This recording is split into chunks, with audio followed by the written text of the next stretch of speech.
Good afternoon, members. It's the appointed time and we have a quorum. I call to order the meeting of the Bills Committee on Tobacco Control Legislation Amendment Bill 2025. Agenda Item 1, Meeting with the Administration. Will the clerk invite the government representatives to join us first?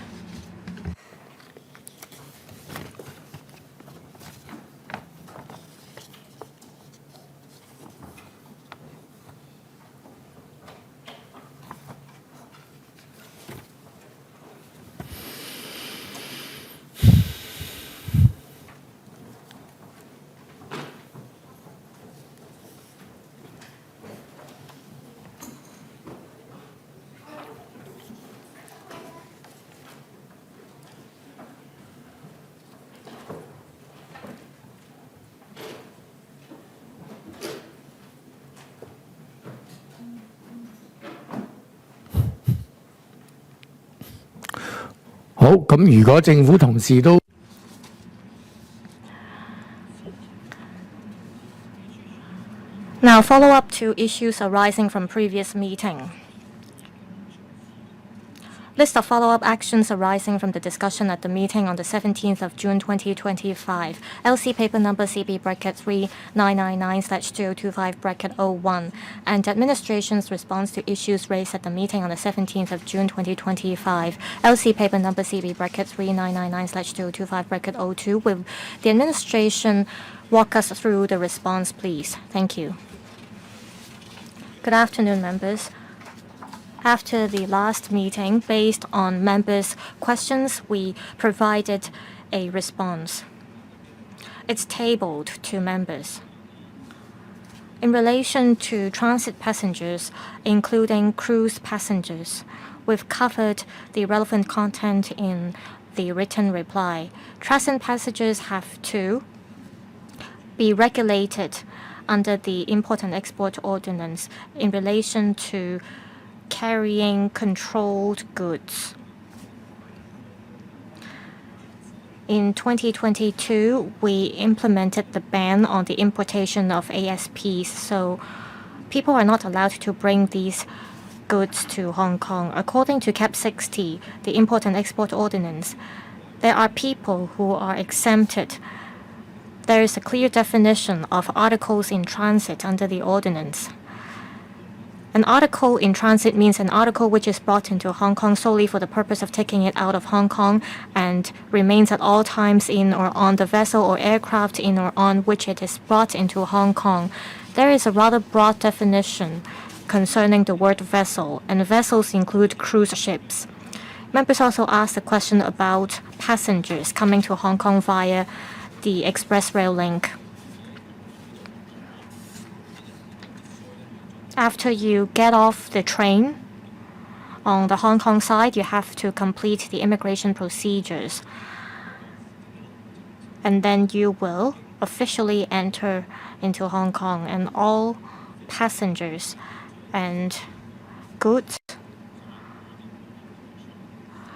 will have entered Hong Kong after the immigration procedures, and they cannot be regarded as ordinary inbound visitors. Ms. Doreen Kong. Thank you. I thank the administration for the clarification, especially on the point about the Import and Export Ordinance.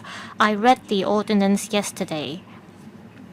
Well, you did not specify which section you are referring to.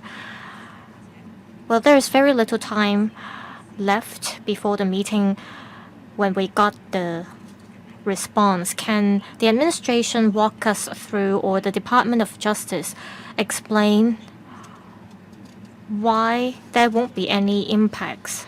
I briefly read through the ordinance, and I do not quite understand the administration's reply on this. Which section is the administration referring to?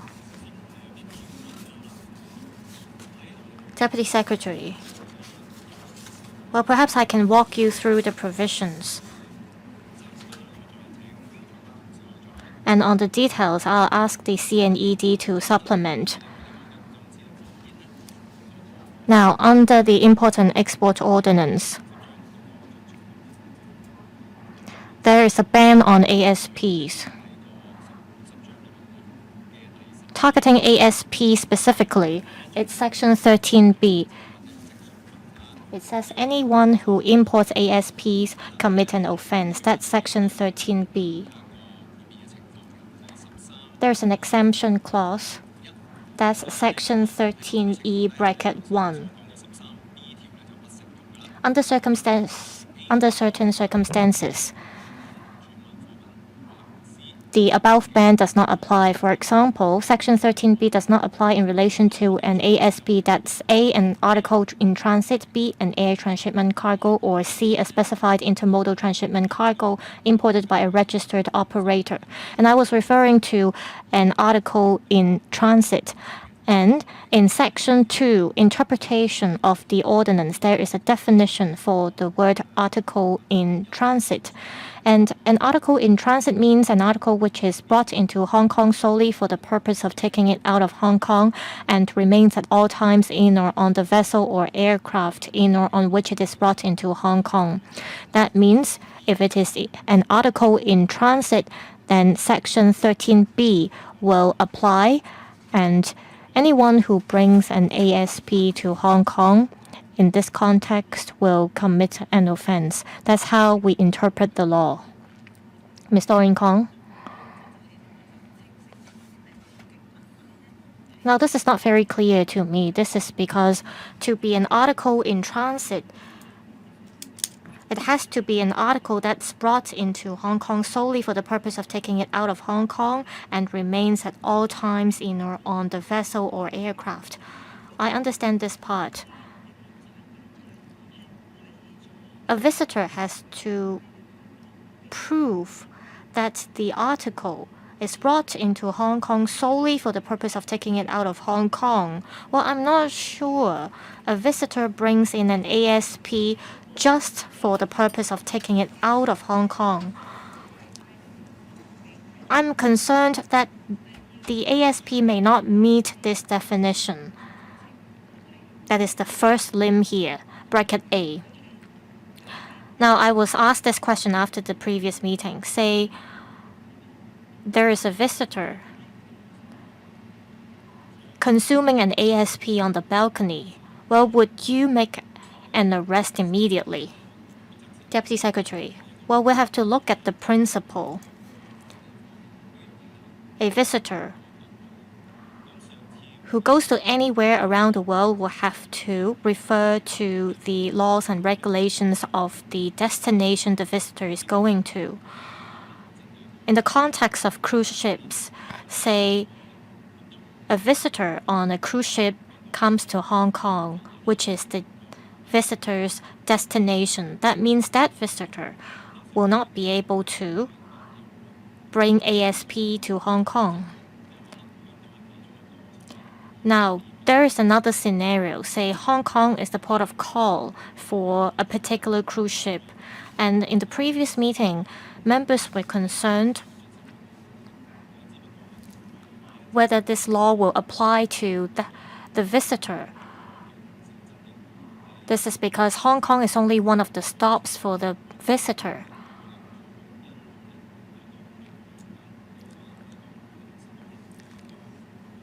And that's why we have articles in transit, and this may apply to visitors in this scenario.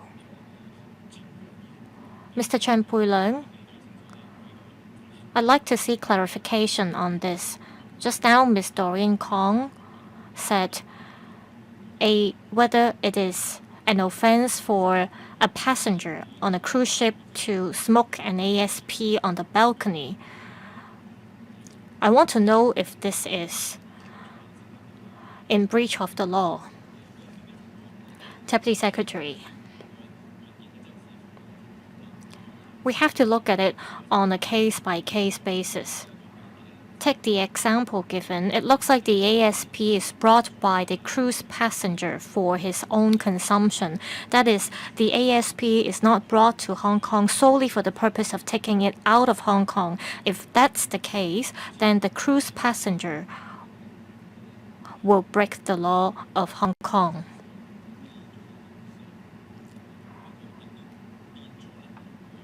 because it is regarded as an imported good and the cruise passenger is consuming the ASP unlawfully. Ms. Lillian Kwok. I'd like the administration to make this clearer. Say within the airport,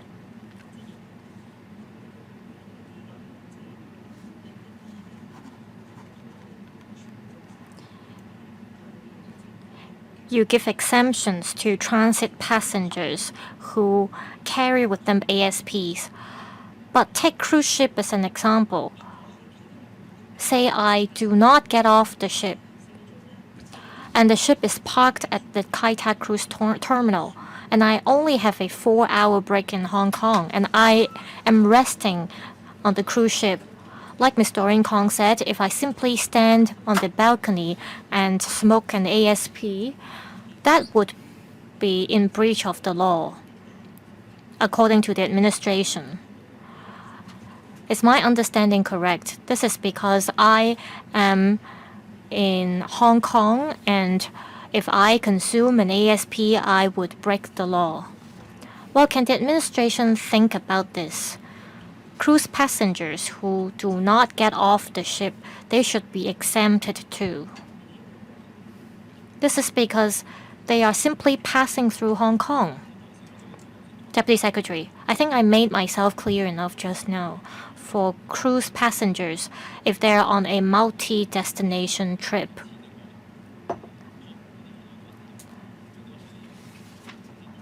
if in between two destinations they are passing through Hong Kong and they have with them ASPs, we can apply the concept of articles in transit. Well, should there be an explicit provision specifying that if the ASPs are for cruise passengers' own consumption, then they can be exempted? Well, I don't think this is consistent with the rest of the provisions of the bill. As we all know, there are different types of vessels in Hong Kong, and people might say that they're consuming ASPs on a vessel and they should be exempted too. So I think we have to strike a balance here. Ms. Doreen Kong. I understand what the administration said.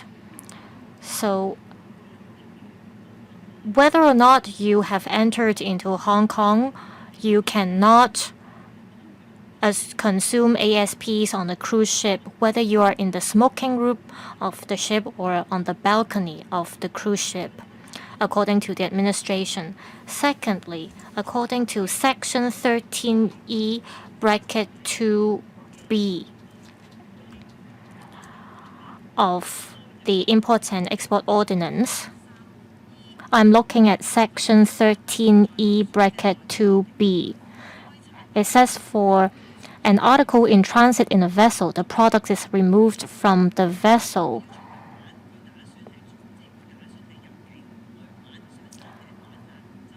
That means if a cruise passenger intends to come to Hong Kong, he should not carry the ASP out of the cruise ship.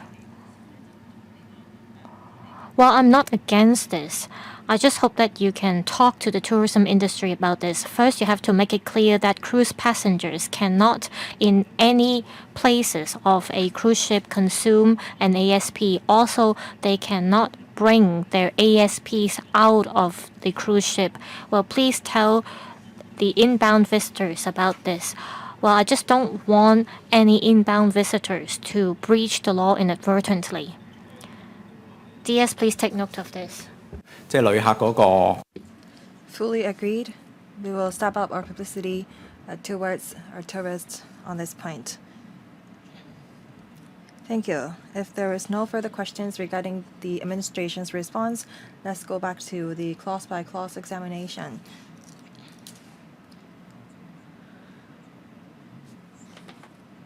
Please start from page 39 of the marked-up copy.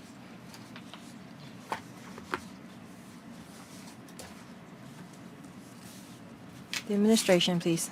Thank you. Chairman. Page 39 of the marked up copy, Part 5, Adjustments of Packaging Requirements for Conventional Smoking Products, Division 1 Amendment to Dutiful Commodities Ordinance. Presumptions.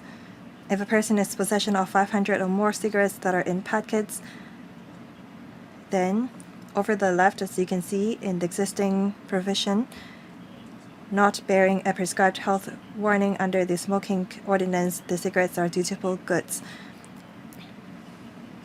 As we are going to implement the plain packaging arrangements, and there will be specific design to the plain packaging, that's why we're going to amend the provisions on health warning to conforming to any one or more of the requirements prescribed in order made under Section 18, Bracket 2 of Smoking Public Health Ordinance. We're going to also make a corresponding amendment to Section 18.2. Please go to page 57. A moment, please.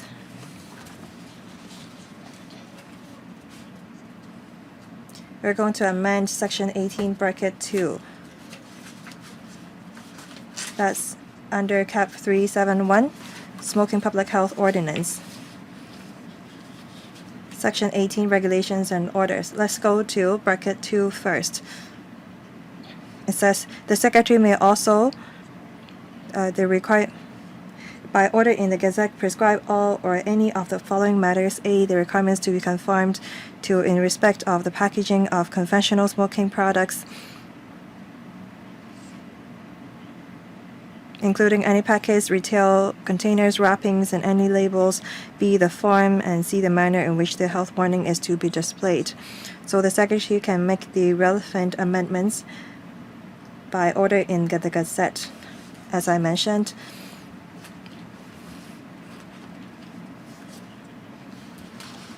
the subsidiary legislation will take effect at an appropriate time next year upon passage of the subcommittee of the LegCo.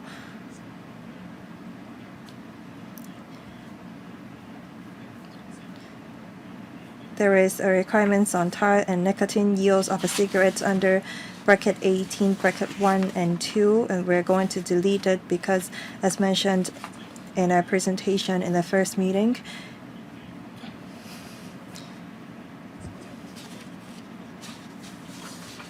we are going to use a device to measure the level of tar and nicotine. And there were reports saying that the tar and nicotine yields of cigarettes has nothing to do with the level of consumption by humans. That's why we're going to repeal it.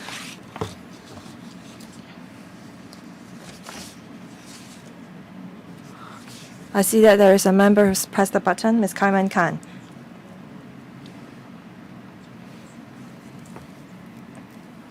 For better time management, I will allow each member 4 minutes to put their questions. Thank you, Ms. Carmen Khan. 4 minutes. Thank you. I'd like to talk about Section 18, Bracket 2. It is said that the Secretary may, by order in the Gazette, prescribe all or any of the following matters. A, B, C.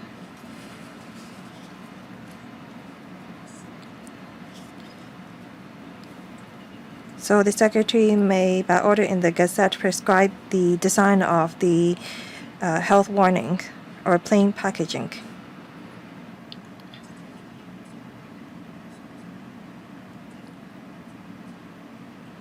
Should we not also empower the Secretary to designate a date when the amendment will come into effect?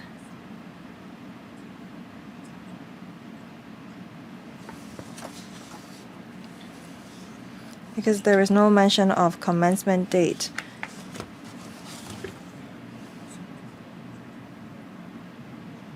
Who will take the question? Thank you. When we first started the clause-by-clause examination, In the preliminary part of the blue bill,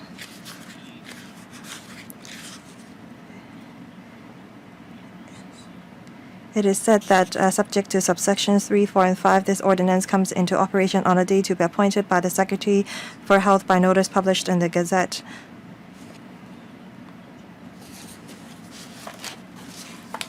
So here we're at part 5. According to the arrangement under part 1 preliminary, we have to appoint a date when the section will come into operation.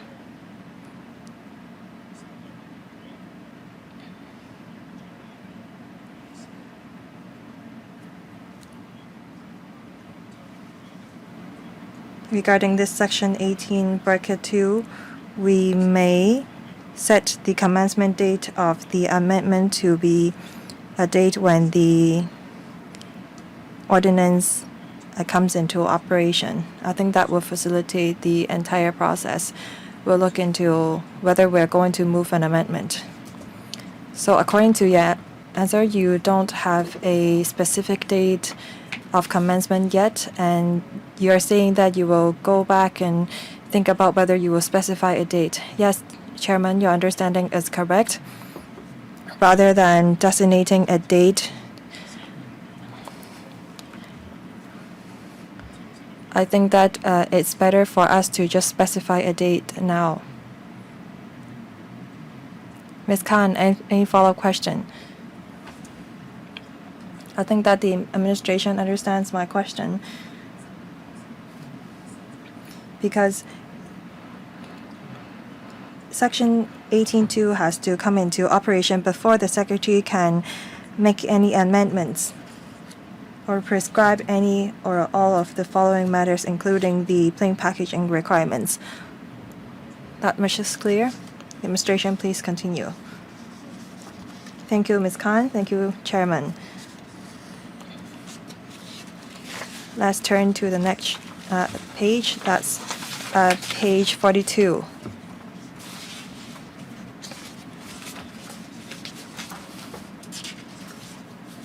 We're going to amend Cap 371 Smoking Public Health Ordinance interpretation. We're going to repeal nicotine yield. Page 43, sales of conventional smoking products.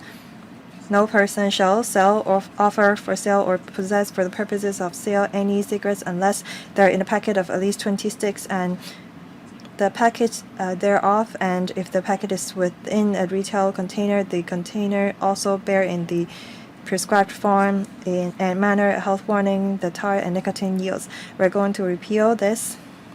As I've explained earlier, we are not going to prescribe a health warning on the package nor the tar and nicotine yields. We're going to substitute it with conform to all of the requirements prescribed in an order made under Section 18 bracket 2. Section 8 bracket 2, that's a technical amendment that has no effect to the operation of the provision. It says Section 1 and Subsection 1 and Sections 8A and 9 do not apply to anything done in relation to a conventional smoking product that is held in a bond or by a manufacturer of conventional smoking products for export from Hong Kong. Ms. Doreen Kong. I'd like to ask about nicotine yield.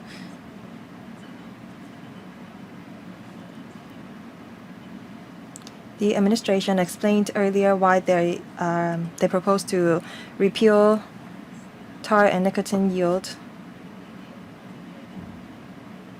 on page 42. I know that you have your own reasons for that, but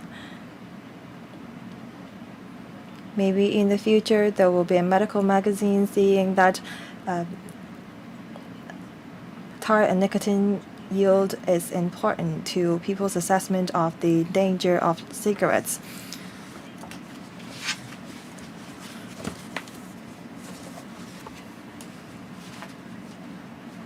People are very used to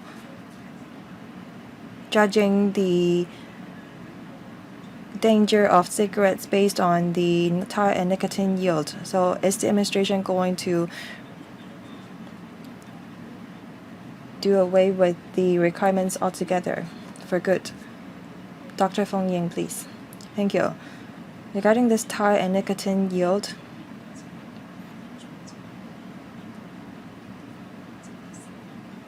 that's about the chemical released by the cigarettes. And that's also set out in the guidelines of the World Health Organization Framework Convention on Tobacco Control. Under that convention, the WHO says that we should no longer set out the level on the packaging. That's why we like to take this opportunity to remove such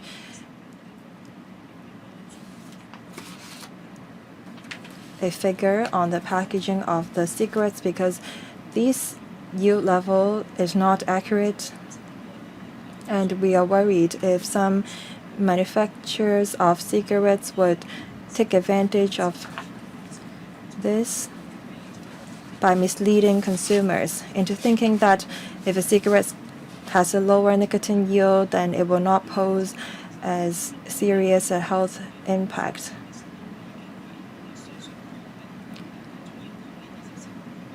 Scientifically speaking, we don't see any goods in keeping these tar and nicotine yield on the packaging of cigarettes.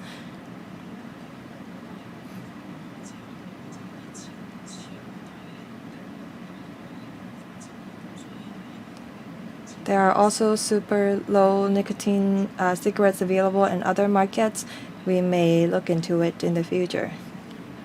Ms. Khan, thank you. So there were businessmen who tried to mislead consumers. Just now, the administration said that the WHO actually confirmed that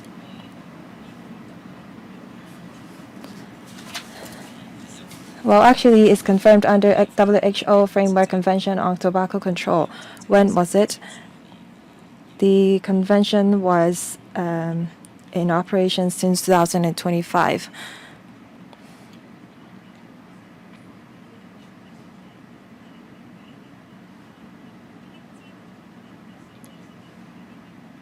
If we knew that the nicotine yield is of no use in telling people whether a cigarette is dangerous or not, I hope that the administration will let us know when the convention took effect. Ms. Carmen Khan. Thank you.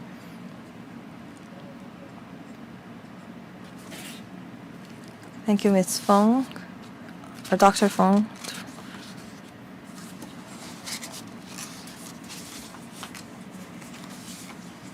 So we no longer are going to ask the manufacturers to set out the nicotine and tar yield on the packaging, but they can do so.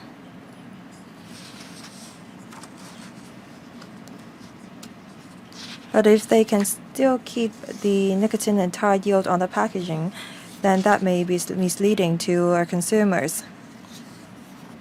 So why don't we prohibit manufacturers from displaying the nicotine and tar yield on the packaging? Dr. Feng.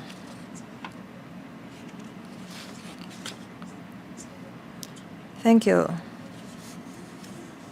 As we are proposing a plain packaging design, we have requirements as to what information should be contained on the packaging, including the fact that chemical content should not be displayed on the packaging. Anything to add from the administration? Thank you. If you go to page 44, section 8A, bracket 1, it says no person shall sell, offer for sale, or possess for the purposes of sale any cigarette containing an amount of tar exceeding 17 milligrams.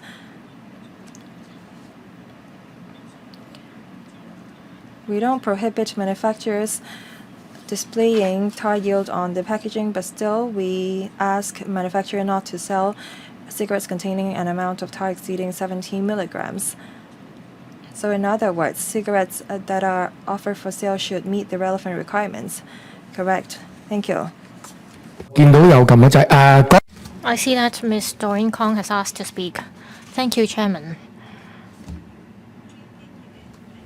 If you want tobacco traders not to include any unnecessary information on the package, well, I'm looking at Section 8. Well, will tobacco traders be able to include other information on the package? Under First-Hand Property Ordinance, there is certain information that cannot be included in the relevant documents. If you are of the view that tobacco products are harmful,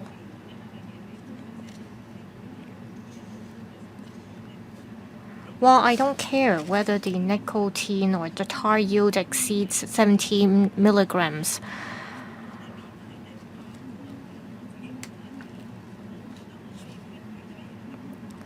You should tell tobacco traders what should not be included on the package. Should you make it clear under Section 8? Deputy Secretary, we have thought about this and the requirements may change over time. Instead of including the details in the primary legislation, we will set out the details in the subsidiary legislation. We will set out what information you can include on the package. And all these will be set out in the subsidiary legislation. In case there are any changes to the requirements, they will be reflected in the subsidiary legislations. Well, perhaps we'll wait for the subsidiary legislations to be ready then. Next, Ms. Rebecca Chan. I'm not sure if my understanding is correct. You are removing the definition of nicotine from the package because you don't want tobacco traders to use the level of nicotine to be an appeal for smokers. You don't want people to have the misunderstanding that with lower nicotine level, it's less harmful. Is this why you are removing the definition of nicotine on the package? Dr. Feng Ying? Yes, the WHO is of the view that there is no need for traders to include this information on the packaging. That's why we are removing the relevant provisions from the law. But I remember in the previous meeting, we asked the doctor about this question.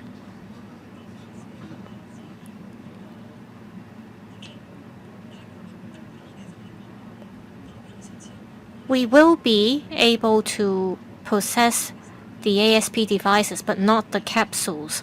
I asked this question, that is, are there any capsules without any nicotine? There are many ASPs in the market.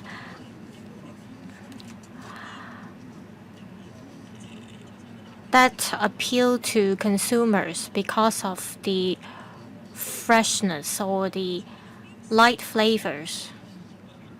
If we do not have the label stating that there is nicotine, will people be mistaken? Will people or traders exploit the loopholes and include nicotine in the capsules, but not stating that explicitly on the label?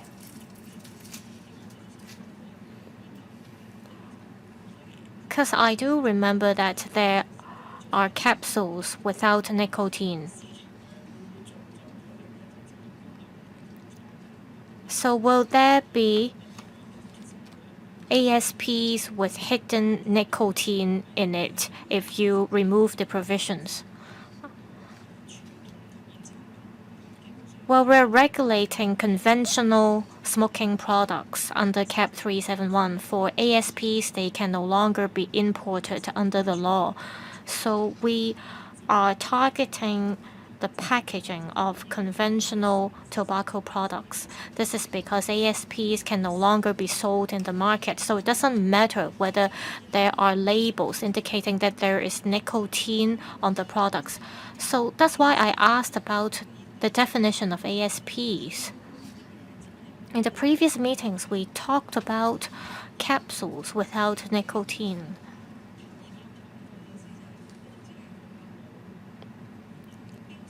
A trader may claim that an ASP or a capsule does not contain nicotine.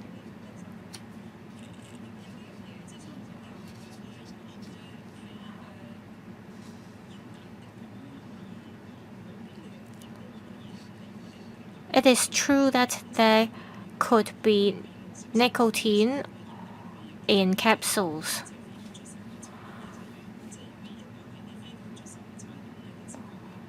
But capsules in the market are sold unlawfully in Hong Kong now. So there is no way that we can verify whether the information provided is correct or not because they are sold unlawfully in the market. It doesn't matter whether it is e-cigarette or not for members of the public. They know that there are nicotine and tar in cigarettes. For capsules, however, young people may not be aware that there is nicotine, and after they start smoking ASPs, they may switch to conventional tobacco products after some time. So I just want you to define, regardless of whether there is nicotine in an ASP, it could still be defined as an ASP. Well, please carry on, the administration.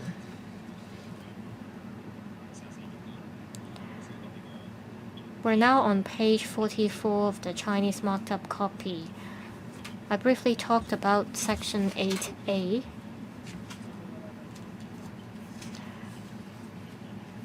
Bracket 2. In any legal proceedings, a certificate purporting to be signed by the government chemist and stating that a cigarette contains an amount of tar exceeding 17 milligrams is admissible in evidence without further proof. Page 45, there's a technical amendment concerning section 9. It's about the sale of cigar, pipe tobacco, or cigarette tobacco.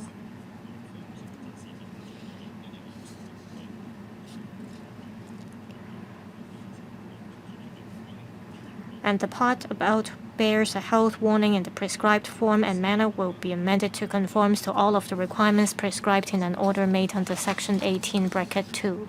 Page 46, Section 10, Offences under Part 3. As there is no longer the requirement about indicating the amount of tar and nicotine on the package, so Bracket 2 is removed. Page 48.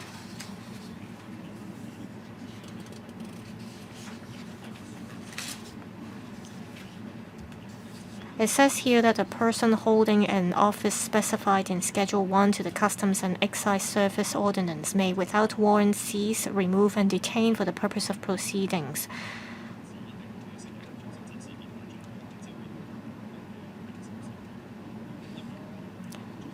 And regionally, it covers products that do not bear a health warning. But because we have removed the relevant requirement, we are amending it to the phrase conform to any one or more of the requirements prescribed in an order made under Section 18, Bracket 2. Page 51. This amends Section 12 of CAP 371. It's about no display of smoking product advertisement. There is a simple amendment. Bracket 5. The advertisement mentioned in subsection 4 is not required to bear a health warning or the tar and nicotine yields. We're removing the part about tar and nicotine yields. It's a simple amendment. Questions from Ms. Doreen Kong. Section 12, subsection 5. You said there's no need to bear the tar and nicotine yields. What if the tobacco trader displays the amount of tar and nicotine on the package?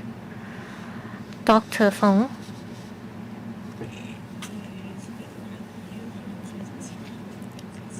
Yes, it says here that it is not required. Yes, Ms. Kong's question is, what happens if the relevant trader decides to display the amount of tar and nicotine? Will there be any consequences? Administration.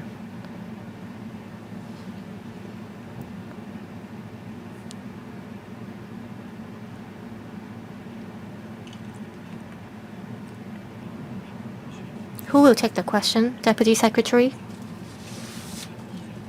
All right, Doctor, please.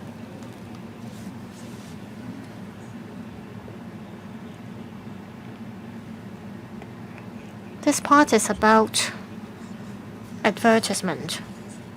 As long as the relevant requirements are fulfilled, then the health warning could be displayed.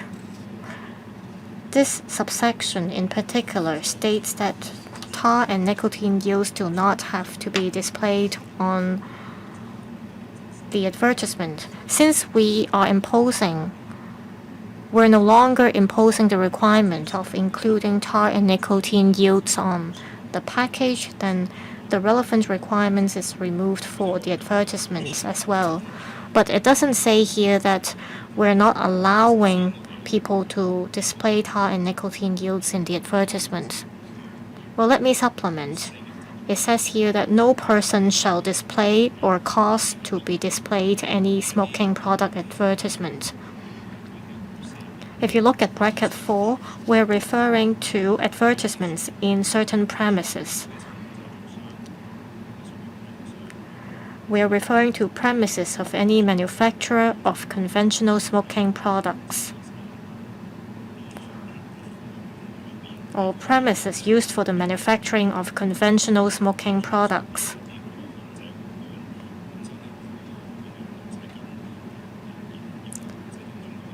We're exempting manufacturers from fulfilling the requirement of including tar and nicotine yields in their advertisements because these advertisements will not be visible to the public. So it doesn't matter what information you include in the ads.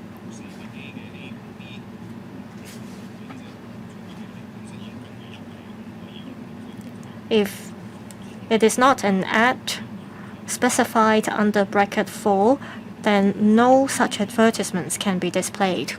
Ms. Kong. Just now, Dr. Feng said the tar and nicotine yields displayed by manufacturers could be misleading. Now, under section 18 bracket 2, you are imposing the requirement of not including the tar and nicotine yields. Well, no matter what the form of the advertisements are, they will still be seen. If we are to follow the WHO's requirements, then you should adhere to the principle strictly. Deputy Secretary. Well, these are ads for manufacturers and wholesale dealers. It is for their internal communication, so they are not regarded as advertisements. That's why we do not need them to have a health warning on the ads. So we're not relaxing the requirement. Instead, we are exempting them from following the requirements because this part is about internal advertisements within the trade. So there is no need to impose so many requirements. 即係呢個叫廣告。 Chairman, I'm very confused. So, is this an advertisement? There's another member who pressed the button, Ms. Carmen Khan. Thank you, Chairman. Let me see if my understanding is correct.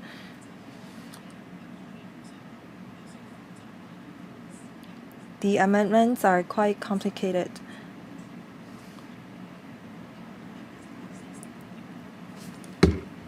In page 46, it is said that if the tar and nicotine level is not true, then the manufacturer will commit an offense, and we're repealing that part. However, manufacturers can still display the tar and nicotine yield on the packaging. What happens if the tar and nicotine yield is not true? Should the manufacturers not be held also liable? The administration said that because Part 5 is not effective yet, and under Section 18, Bracket 2, the Secretary for Health is empowered to make requirements on health warning and plain packaging. And when these provisions come into operation, then the manufacturers will no longer be allowed to display the tar and nicotine yield on the packaging because the plain packaging requirement is very strict.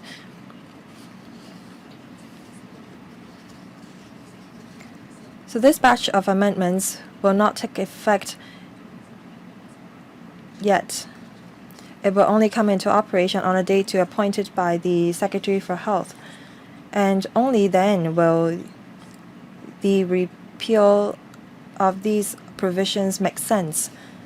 Is my understanding correct? The administration, please. Thank you, Chairman. Thank you, Ms. Khan, for her question. Ms. Khan was right. We will go to page 57 again. On Section 18, Bracket 2, Ms. Khan asked if we should set a date when the Secretary of Health can prescribe the requirements of health warnings or plain packaging.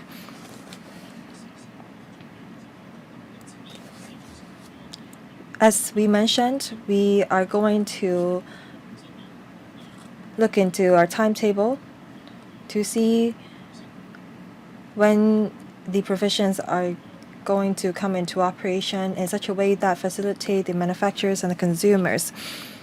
The reasonable way is to have Section 18, Bracket 2 come into operation first, and then the plain packaging requirements will only take effect upon scrutiny of the LegCo under the subsidiary legislation. So Part 1 to Part 5 will only take effect at a later date.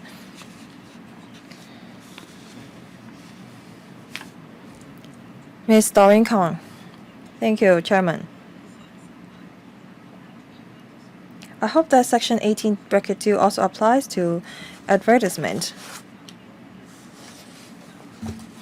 Because 18, Bracket 2 says that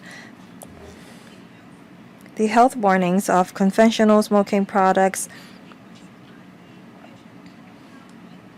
should be prescribed by the Secretary of Health. I think that we should cover advertisements of all conventional smoking products.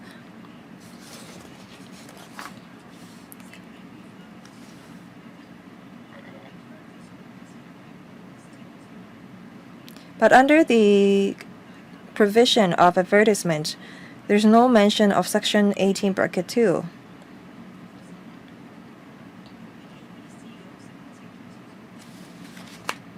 I think that the administration have to make things clearer, because 18, Bracket 2 is about health warnings only. That's a comment. Deputy Secretary. We have achieved what Ms. Khan said, actually. Under Section 12, we don't allow the display of smoking product advertisement.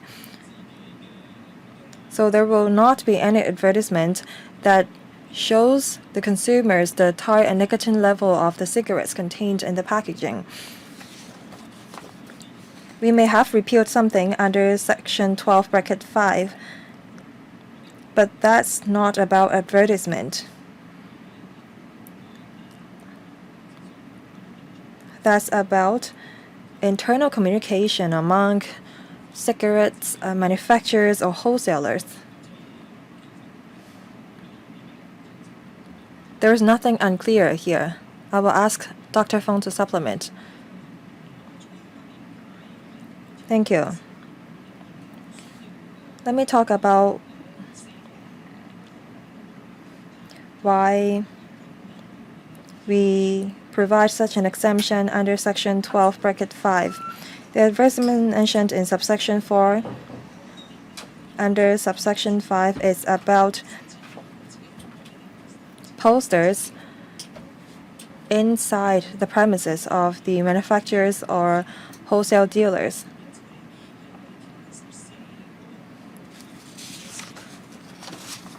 The reason why the posters is considered advertisement is because of Section 14. Under Section 14, Bracket 1, Bracket C, it says that something is considered an advertisement if it illustrates or mentions smoking or any smoking product.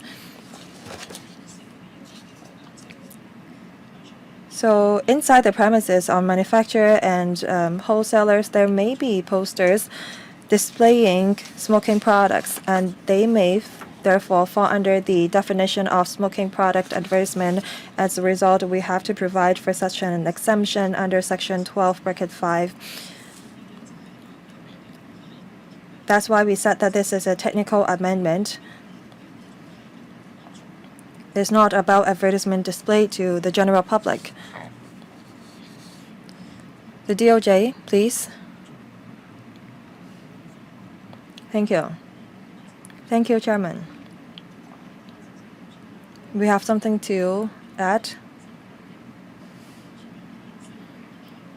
We are going to put in place a plain packaging requirements, and under Section 10, Bracket 3, that's at page 46 of the MacTab copy, is that any manufacturer or conventional smoking products or his agent who sells the conventional smoking products have to meet certain requirements.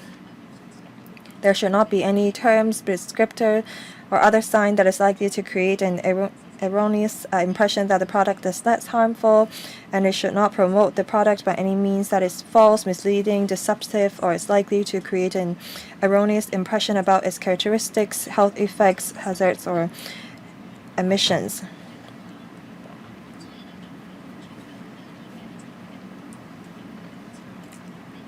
So we're not just banning smoking product advertisement, we're going to also put in place the plain packaging requirements coupled with Section 10, Bracket 3.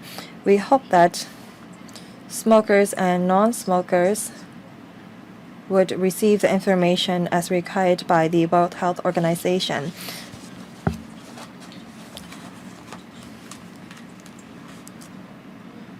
Ms. Khan, thank you. I thank the DOJ for the supplement. I have just one suggestion. I thank the administration for his explanation. So what's said under Section 12 is not advertisement.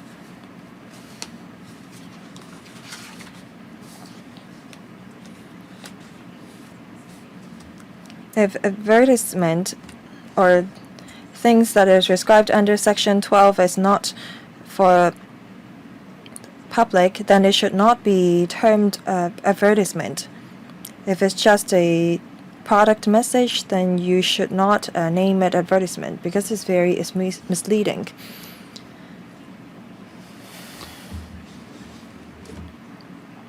I think that you should fine-tune some of the wordings because things that are promoted to the public, only those things are considered advertisement. That's a comment on the drafting of the bill. We note the comment, but actually the term advertisement is defined under section or cap 371.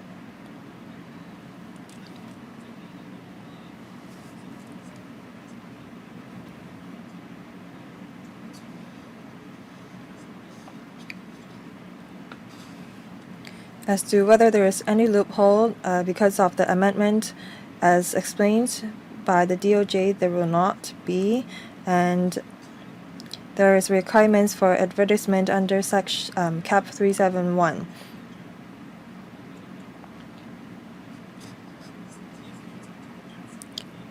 This term advertisement only applies to cap 371. If there's no other questions, please proceed. Thank you.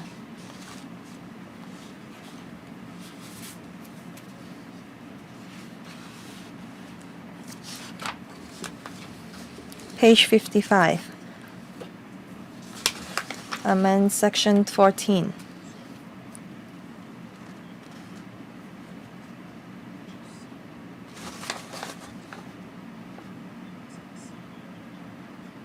It's about the price board of a smoking product advertisement. It should bear a health warning in the prescribed form and manner, and we are going to amend it and substitute in the prescribed form and manner in accordance with an order made under section 18 bracket 2, part 5. That's a technical amendment. Section 16, we're going to repeal nicotine yields and keep the tar yield because there is a content requirements for tar yields. That's why we keep it. Page 57, section 18 bracket 2, we've discussed it previously. We also are going to make corresponding amendment to subsection 1.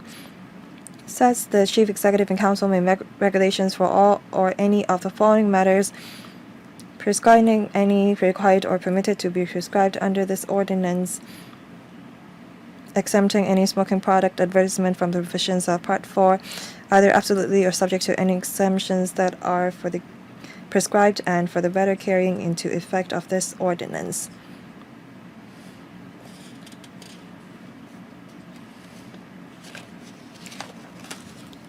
Page 58.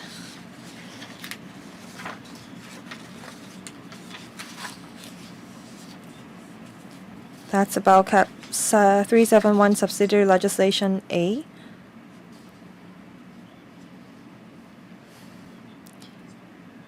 The word regulation will be substituted with exemption for smoking product advertisements regulation. Page 59, that's about determination by the government chemist. That's about the tar and nicotine yields to be determined by the government chemist. And if the yields on the advertisement is different from the true level, then the chemist will be empowered to make a determination. As this requirement is repealed, we don't think that is necessary to keep the provision. Section 6, notification of retail sales, we're going to repeal it. Any display of tar and nicotine level should be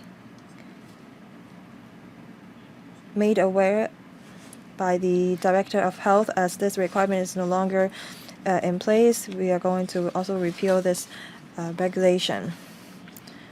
Page 62, subsidiary legislation B, smoking public health prescribed information order. That's a technical amendment as well. On the container or package, there's no longer a requirement to indicate the tar and nicotine yields. So we're also going to repeal subsection 7 on page 63. Same goes for page 64. All descriptions relating to tar and nicotine yields will be repealed. Page 65. That's an existing schedule under subledge B. There are about forms of indication of tar and nicotine yields on packet. As the requirement to indicate tar and nicotine yields is no longer in place, we're going to repeal it. Let's pause here.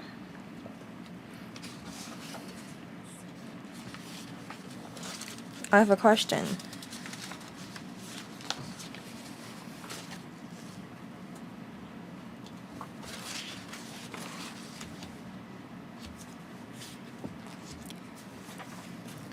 The administration explained very clear that manufacturers are no longer required to display the tar and nicotine yield on the packaging in the future.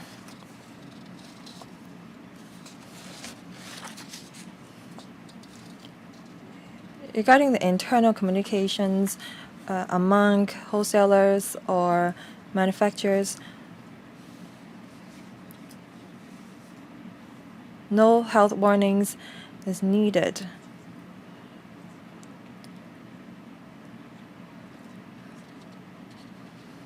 I have one question.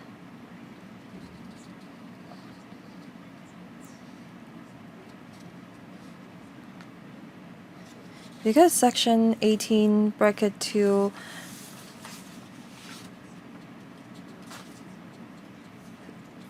and its commencement date is not determined yet. Regarding the internal communications among manufacturers and wholesalers,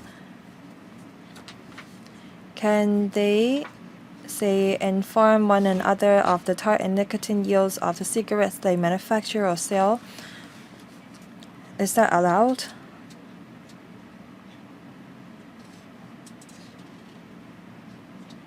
I believe that they will not be committing an offense even if they include the tar and nicotine yields of the cigarettes in the internal communications.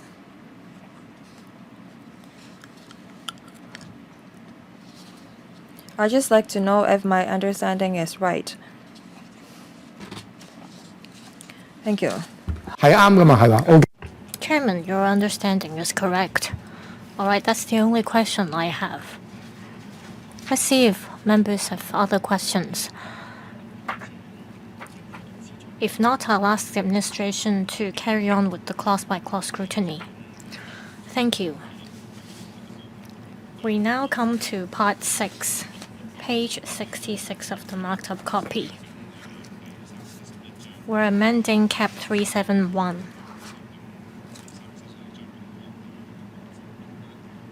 To extend the no-smoking areas. It is also to prohibit smoking while queuing to board public transport carriers. We're amending the definition of stadium under Section 2.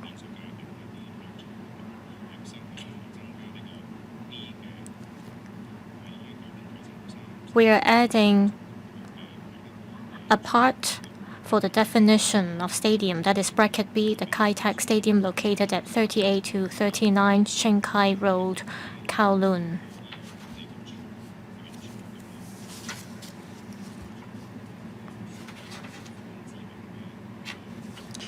We're also amending bracket 7.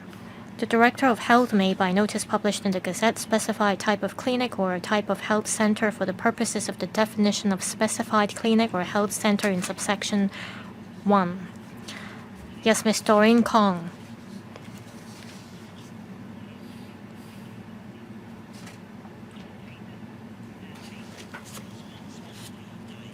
Well, the Kai Tak Sports Park is huge.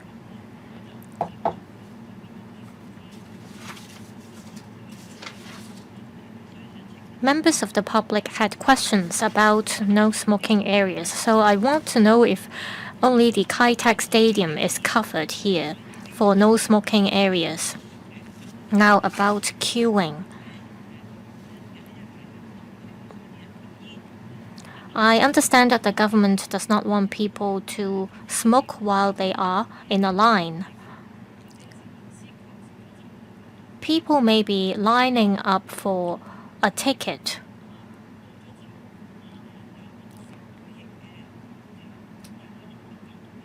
What if there isn't a visible queue, but people are actually waiting for a ticket? Will that be covered under the law also?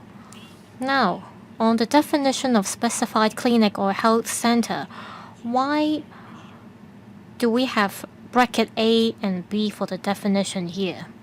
Deputy Secretary. Now on the question about Kai-Tak. We're adding the Kai-Tak Stadium here under the definition of stadium.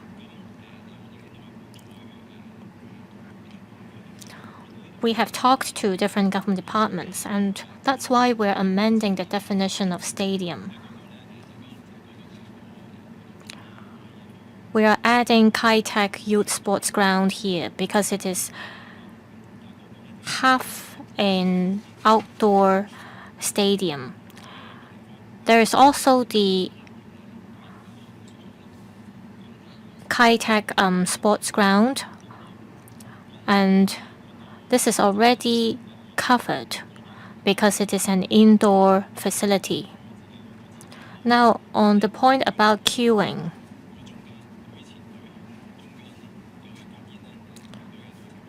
if there are people in a line smoking, then other people in the same line will suffer. Ms. Doreen Kong raised a scenario. That is when there is not a visible queue. For example, there are people waiting outside a restaurant for a ticket. They are waiting for a table, but there isn't a visible queue.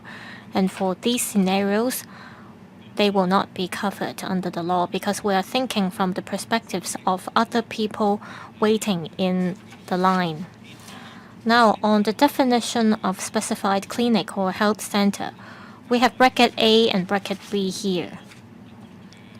This is because there are different types of clinics and health centers in Hong Kong.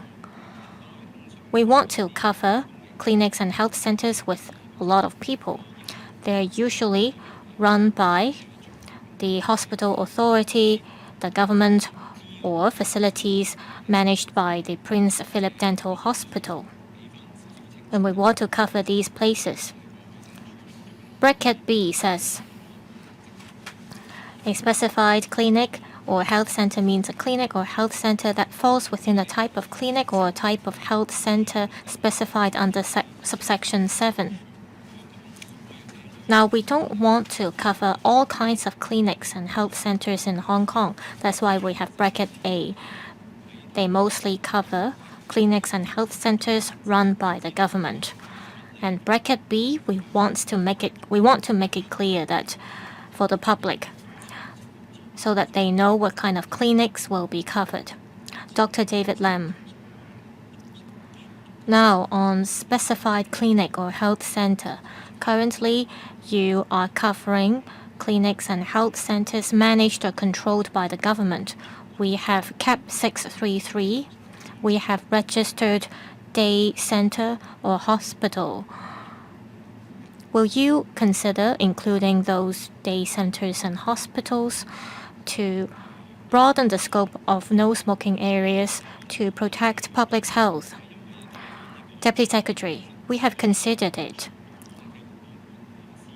If we cover all kinds of clinics and health centers, including those from the private sector as well as those listed under CAP 633, that will be too many. This part is mostly to prohibit smoking while queuing and smoking within 3-meter distance from hospitals. We want to cover clinics or health centers with most people. If we cover private clinics and health centers, there may not be a pressing need because the usage rate of those clinics is not as high. Dr. Lam, well, we will touch on prohibition on smoking within a 3-meter distance. There could be long queues outside family doctors' clinics. Well, this is not often the case, but there are queues sometimes. There are also people smoking outside private hospitals.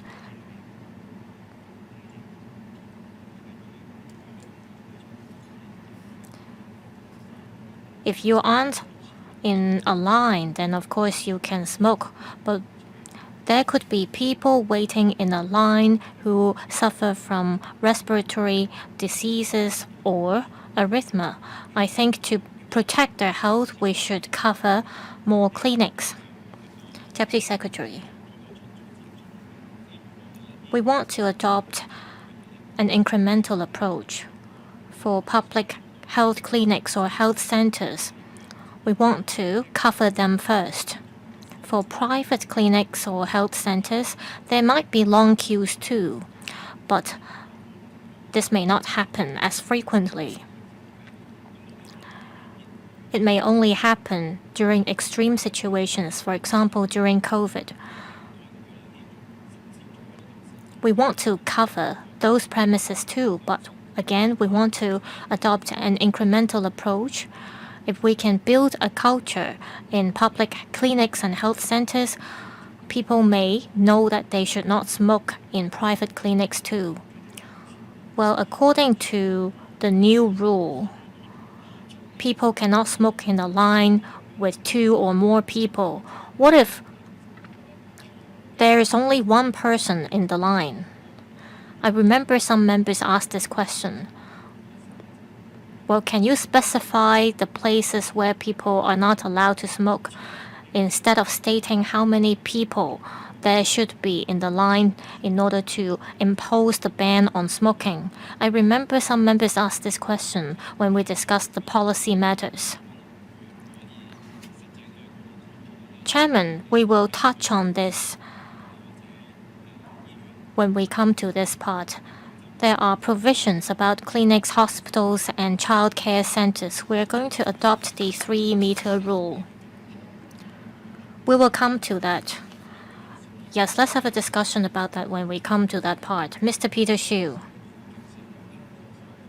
I had a discussion with the CE about the policy address, so I'm late.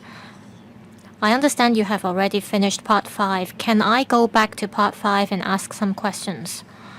Sure. This is my plan. We have already commenced part 6, and this will drag on for some time. What about I leave some time for you to raise questions about part 5 towards the end of the meeting? Let's carry on with part 6 first. For now, I'll reserve time for you. You can organize the questions you have, and towards the end of the meeting, I'll allow you time to raise the questions. I've already organized the questions. I have some very simple questions only. 5A, about nicotine. Currently on cigarette package, there is information about nicotine yields. Now the government is removing the requirement, so my first question is why? Secondly, if manufacturers want to give more information for the public, will they have the freedom to include the information on the package? Well, my original plan is to reserve some time for you at the end of the meeting to ask your questions.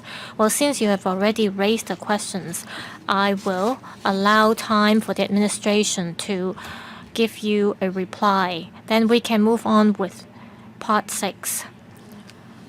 Indeed, we had already a discussion about nicotine. Also on page 57 of the marked up copy, it says that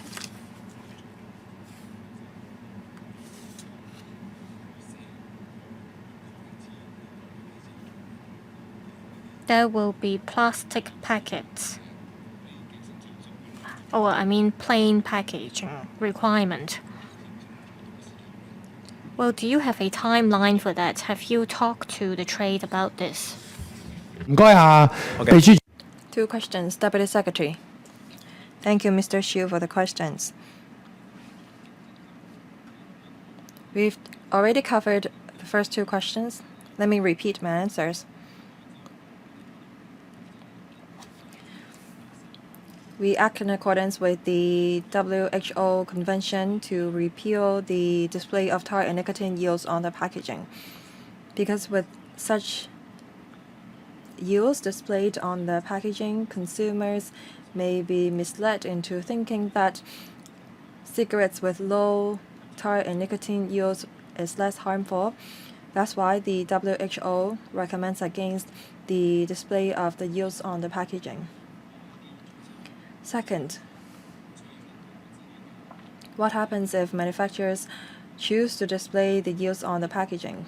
As I mentioned, through the subsidiary legislation, we're going to impose a standard plain packaging requirements setting out what information can be displayed and what cannot be.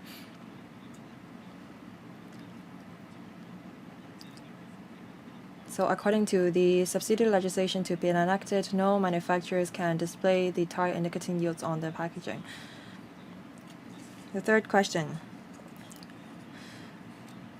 When the Section 18 will come into operation, if there is any grace period.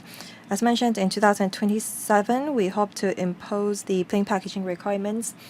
But as always, we are going to impose also a grace period when cigarettes with old and new packaging can coexist in the market. Mr. Xu, thank you. The Health Bureau has been saying that nicotine is harmful to consumers for years. Why not allow the manufacturers to display the nicotine yields on the packaging? Dr. Feng.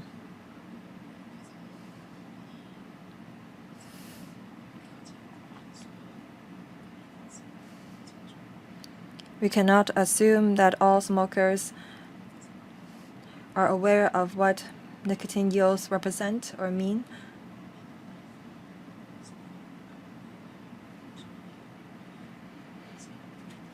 The World Health Organization actually recommends against displaying tar and nicotine yields on the packaging of cigarettes. Mr. Xu? Thank you. All along, the government has been saying that the consumption of nicotine is harmful to people's health, but it seems that the reality is the reverse.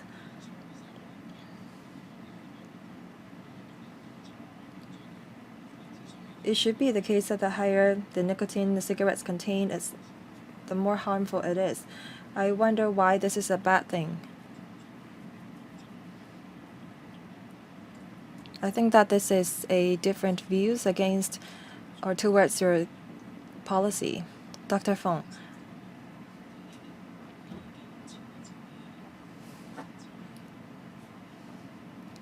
A few years ago, as I explained to the LegCo regarding the e-cigarettes legislation,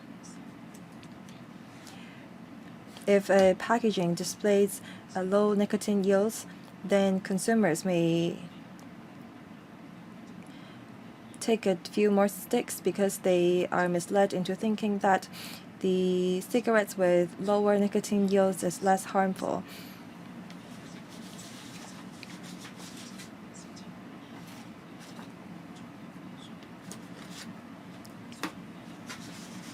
That's why the World Health Organization recommends against displaying nicotine yields on the packaging. Chairman.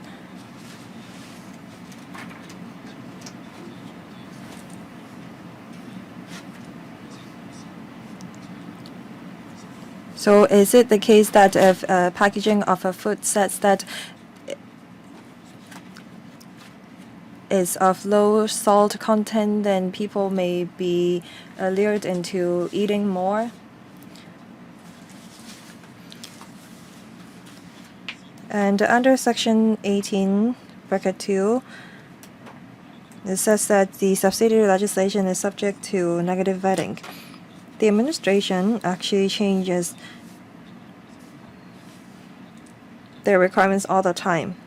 If the subsidiary legislation is to be enacted with a negative vetting approach, I'm worried that the new laws will not be as perfect.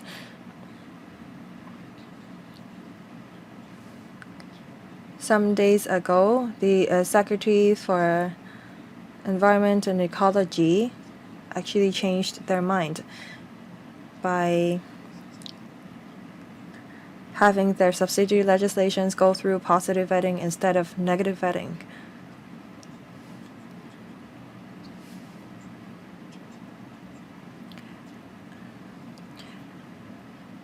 Let me do some time management. I know that Ms. Khan has already pressed the button. After the administration has answered to Mr. Xu's question, let's go back to Division 6, or Part 6. Deputy Secretary, thank you.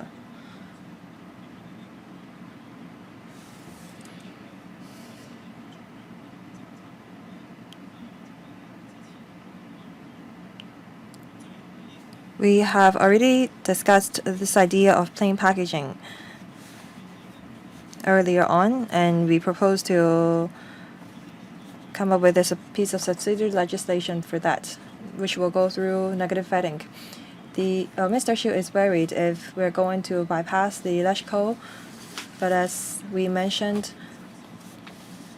we often report to the relevant panel about the subsidiary legislation, and then the LegCo can actually form a subcommittee on the relevant subsidiary legislation, where there will be sufficient time for discussion and scrutiny.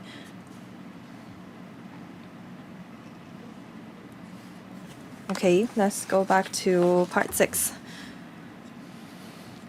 Please turn to page 66 of the marked up copy. We're at Q, Specified Clinic and Health Center Stadium. Ms. Carmen Khan. Thank you. Stadium means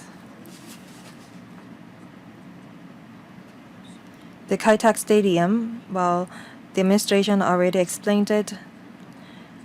They said that they are also going to include the Kai-Tak's youth sports ground. A stadium as defined by Section 2, Bracket 1 of Cap 132. Why don't we amend Cap 132? Is there a reason for that? Such that we have to add Bracket B or maybe Bracket C in the future to also cover the youth sports ground? My second question, specified clinic or health center. In the administration's reply to Dr. Lam, they said that they don't want to cover too many premises and want to retain a certain level of flexibility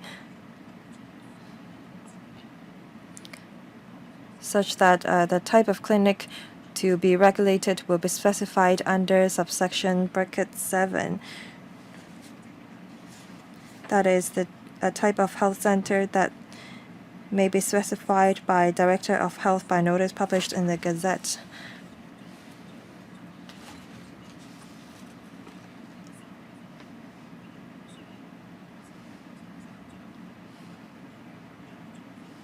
The administration said that they may cover premises under Cap 633 in the future. You may amend legislation in the future, or rather, you can include that here first. Is that feasible?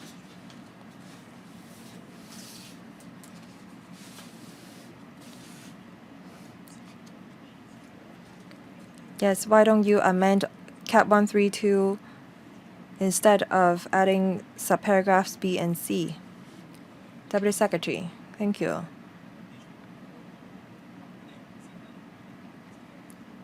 The management and operation models of Kai-Tak Stadium is very much different from stadiums under Cap 132 Public Health and Municipal Services Ordinance. By Cap 132, we only covered the Hong Kong Coliseum and the Mong Kok sports ground.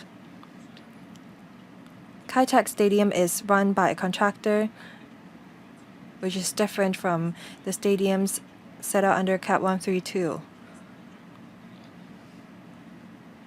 We don't think that is appropriate for us to include Kai Tak Stadium under Cap 132.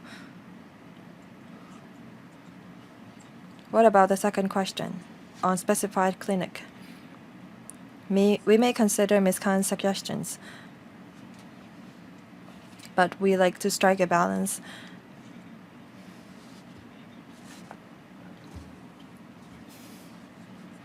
We don't know how many clinics there are in a specific street. There could be many in one.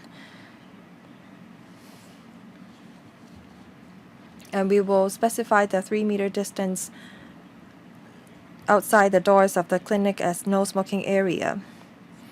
If a street contains many clinics or health centers coupled with a 3-meter no smoking area, then it may cause great inconvenience to general members of the public or smokers, and there could be problems with enforcement.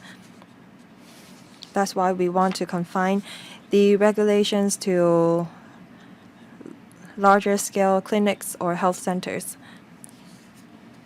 Understood? But if that's the case, if you want to expand your coverage, you have to amend the ordinance. Ms. Khan's suggestion is very clear. Mr. Chiu Ka-fai. Thank you, Chairman.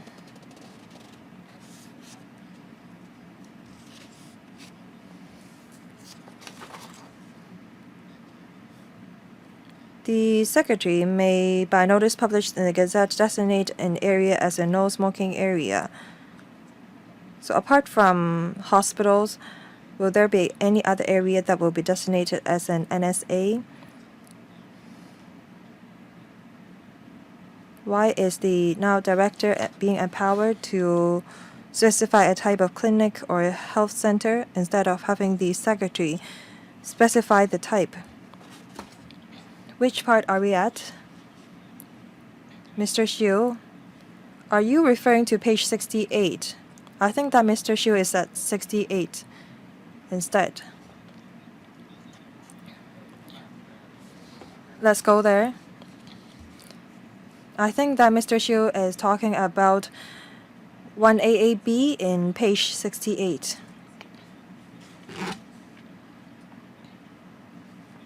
We're going to designate no smoking areas because there are views saying that people who smoke while walk is very annoying. If we can designate a large area as an NSA, then we can ban anyone from smoking, regardless of whether they are smoking while being static or while they're walking. This allows us more flexibility.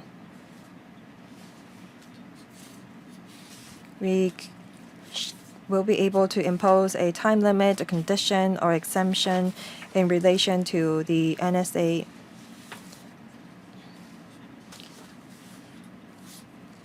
When there are mega events or large-scale events where a lot of families would gather,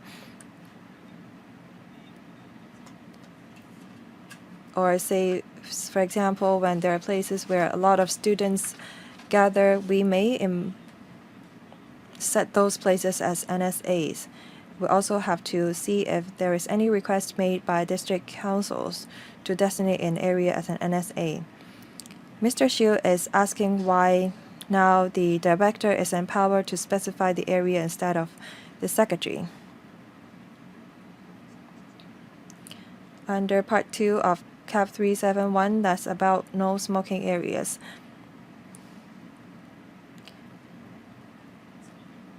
It now falls under Schedule 1.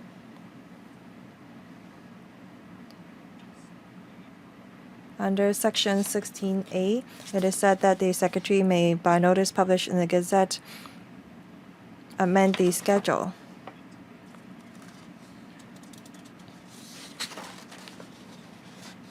NSA is now set out in Schedule 2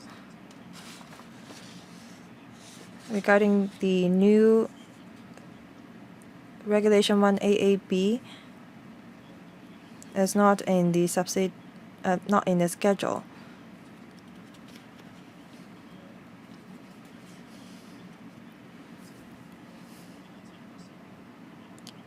That's because Secretary may also impose a time limit, condition, and exemption.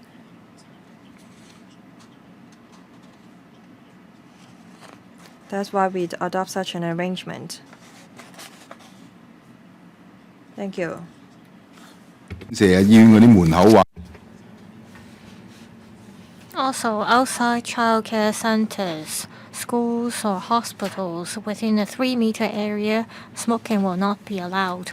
Understand that, for example, for hospitals, there are many doors and entrances. There might be emergency exits too that are closed. On a long-term basis, will smoking not be allowed in those areas too? Well, Mr. Peter Xu is asking about bracket 1 AAA on page 68. It says here that lies within 3 meters from the outer edge of a doorway, gateway, or any other similar opening for access. Well, there is a statutory defense. Bracket 5B.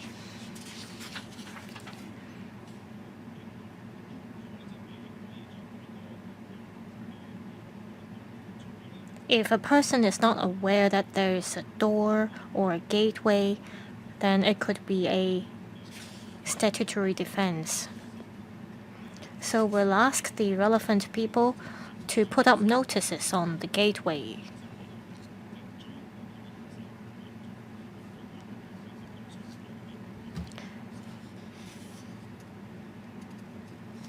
But there will be a statutory defense for people who are not aware that there is a doorway or gateway.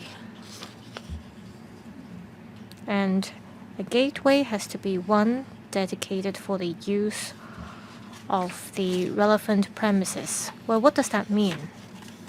Let's look at page 68, bracket 1A.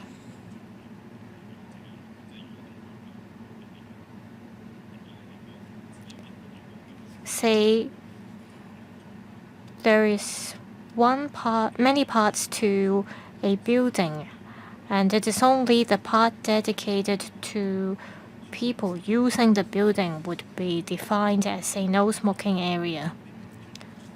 Well, does that mean if it is not a designated area, then there is no statutory defense? Well, smoking will be allowed in those non-designated areas. Let's move on. We've already touched on bracket 1 AAA.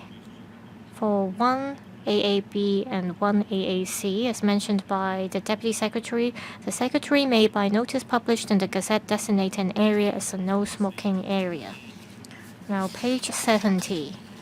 There's a newly added provision 4A, prohibition on smoking while queuing to board public transport carriers. Bracket 1, no person may do a smoking act while queuing to board a public transport carrier at a designated boarding location or staying in the delineated area for a designated boarding location, irrespective of whether the person is waiting to board a public transport carrier and whether there is another person in the area. Bracket 2. For the purposes of subsection 1b, if the boundaries of a designated boarding location are indicated or formed by any ground markings, fences, or structures, then the area within the boundaries is a delineated area for the designated boarding location. The effect of these provisions is that when a person arrives at a waiting area, and if he wants to smoke, then he'll have to look around to see if there are more than 2 people in the line. If not, he'll also have to check whether he's in a designated area. He'll also have to check whether there are any structures above. And if there are no ground markings and no structures above, then he'll be allowed to smoke. Let's stop here. Ms. Doreen Kong.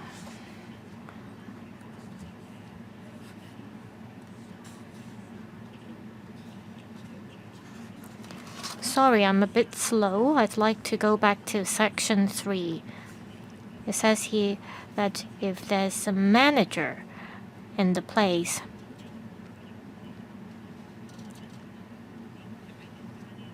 why are you adding this phrase here? Well, manager can have a very broad definition. If there is no property management companies managing a premises, then owners or landlords will be covered as managers as well. Why are you adding the phrase if there is a manager for a no smoking area? Dr. Feng, please.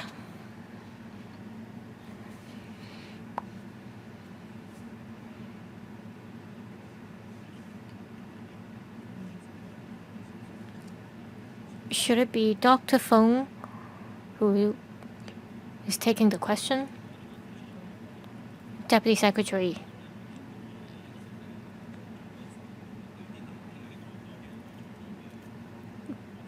Well, this is more a drafting issue. We see that there are no clear managers for certain areas or premises. So that's why we are adding the phrase if there is a manager for a no smoking area, then the manager should do the following.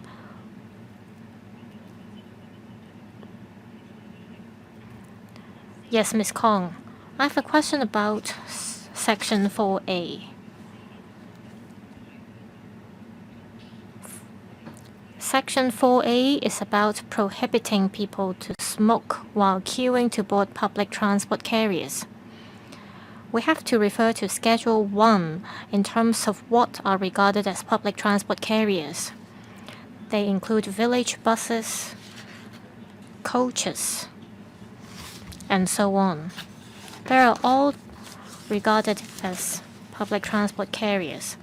There is a list of public transport carriers in Schedule 1. I understand that you cannot give an exhaustive list here. Now my question is this, say, coaches are included. Currently in Tsim Sha Tsui East near the promenade, during weekends there could be over 30 coaches.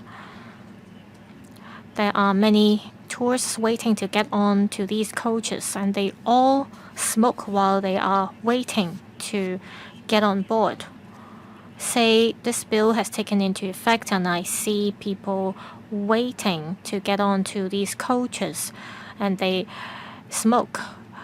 Should I call the police? Deputy Secretary.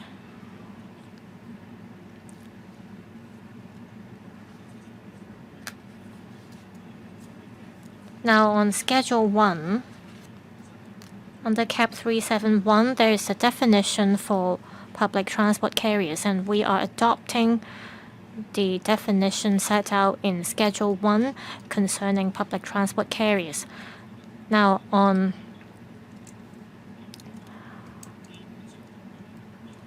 waiting area for coaches, there could be waiting area on the street. And if it is a temporary pickup point, it would not be regarded as a designated waiting area for public transport carriers, and that will not be covered under this bill. Yes, Ms. Kong? I have a follow-up question. Well, this is quite artificial then.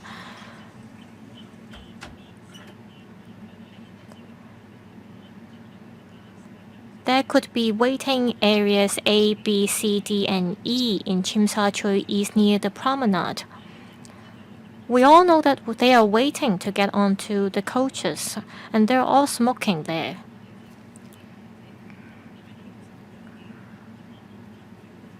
If we disregard the situation, then we might be too lenient. I always go running there, and I will suffer from second-hand smoking. Deputy Secretary. Well, according to Ms. Kong, it is a designated boarding location for coaches, then it will fall under this section. Ms. Rebecca Chen. I would like to ask about Section 3, Bracket 1 AAA. According to the government, some kindergartens, care homes are located on the first floor of a building.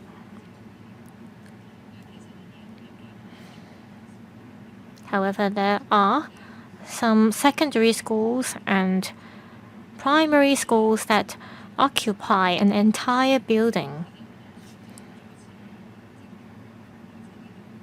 Will the government consider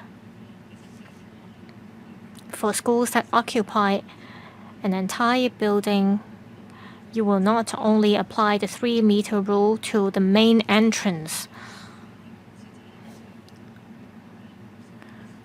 There are some kindergartens situated in commercial buildings. However, for some primary schools, secondary schools in Kowloon City, Cheung Kwan O, and Tin Shui Wai, they occupy an entire building, and the 3-meter rule should not apply only to the main entrance. If somebody smokes outside the school, the smoke could get into the campus. So I want to know if you can extend the 3-meter rule for school premises. Now, there is a survey on the mainland. The survey looks at how many retail outlets there are within 100 to 200 meters from schools that sell tobacco products. And for example, if there is a convenience store next to a school, snacks are sold in the convenience store. You're going to impose the plain packaging requirement, but still there are messages about tobacco products. On the mainland, they are banning retail outlets from selling tobacco products near schools. I'm not saying that you have to follow the same practice, but I think you should take into consideration schools and students. Deputy Secretary. In the medium term, we'll see if we can regulate the retail outlets near schools. Now, on no smoking areas, we abide by a clear principle.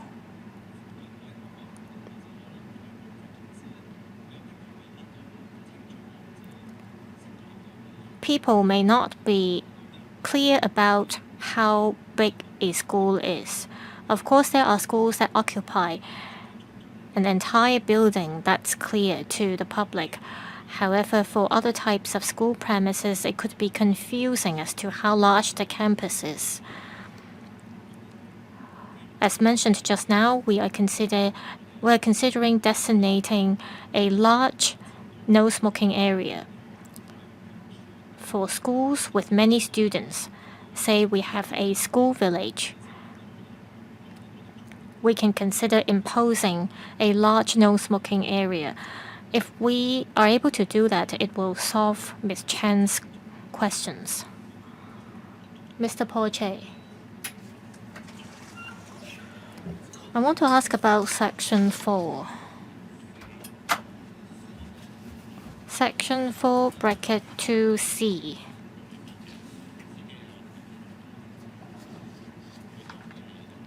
For driver or passengers on the public transport carrier, if there's someone smoking on the public transport carrier, a warning will be given to that person.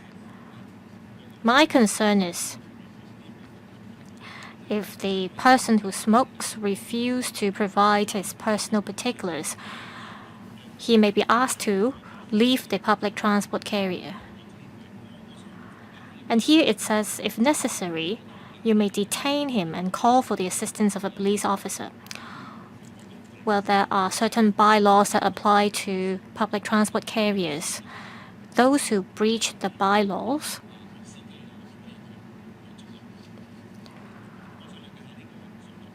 they may be caught by the police. However, I rarely hear that drivers are given the power to give warnings. If that's the case, will that cause a lot of chaos? Drivers may have to stop the vehicles first to deal with the situation. Now, under common law, for a member of the public to detain another person, it will have to be an indictable offense. Well, currently, you impose a penalty of a level 3 fine only for people who smoke. And you are going to empower people who are not police officers to enforce the law. I wonder if there are any precedents to this. 嗱，我哋第四 Deputy Secretary, Section 42C is our existing provision. We are not going to amend it. This is not an extra power accorded to the drivers, conductors, or any officers. I will ask Dr. Fong to supplement. This is the empowered conferred to the management of the transport carriers.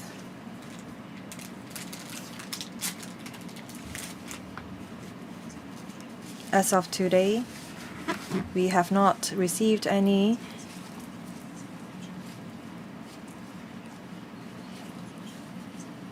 request for assistance made by the management of public transport carrier in enforcing the provision. And it's very unlikely when the relevant managers have to invoke this provision. If necessary, they may request the police for assistance. So there's no precedent.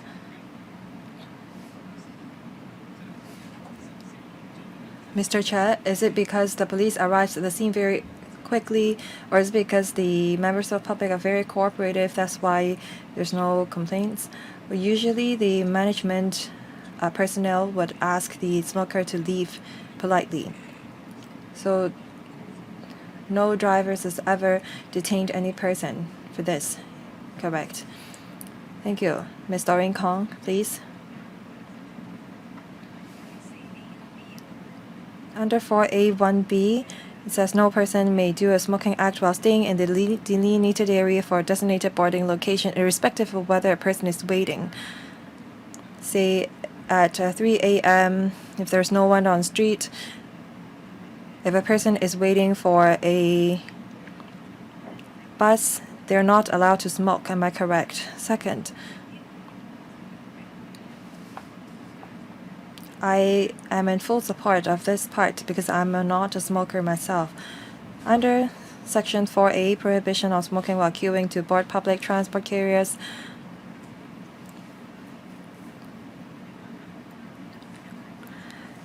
however, say for example at Defu Road Central, there are many bus stops along the street. In other words, no one can smoke when they're walking there.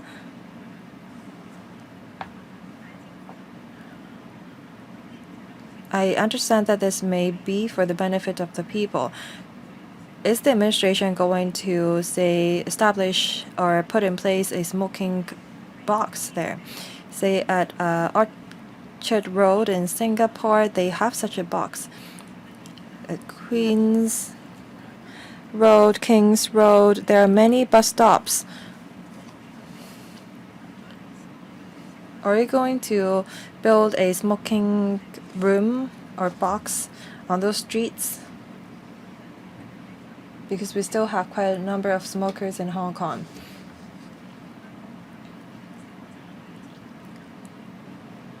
And is interchange covered under Section 4A? Deputy Secretary, if a person is waiting at the bus stop at 3 a.m. with no one near him or her, in accordance with our proposed Section 4A, if there is a ground marking setting out the area for boarding, then the person cannot smoke. That's set out in Section 4A bracket 1 bracket B.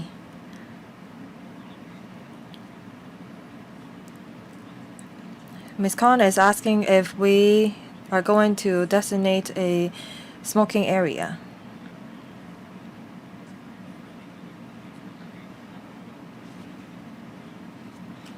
If we designate a large area as an NSA, we are going to impose conditions and time limit. In NSAs that are larger in scale, we will also designate some areas where people can smoke. As for bus interchange or other interchange stops, they are no smoking areas in existing legislation. Chairman, I thank the administration for the clarification.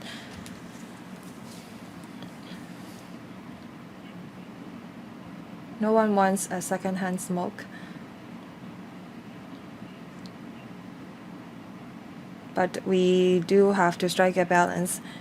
We don't want people to smoke while they queue for a bus, but we have to be more pragmatic. It's difficult for people to quit all of a sudden. I think that the administration should also cater to the needs of some smokers. For streets with many bus stops, where there's no way for people to smoke legally, we should perhaps set smoking areas for them. There are 2 members who have pressed the button. Before they put their questions, let me do some time management. This meeting was supposed to end at 4:30 p.m. I will extend it by 15 minutes. We are already at page 71. Page 72 to 74 are amendments to schedule. I will allow the 2 members to put their questions, and then I will ask the administration to lead us through page 71, bracket 5, and the entire division. Ms. Carmen Khan, thank you.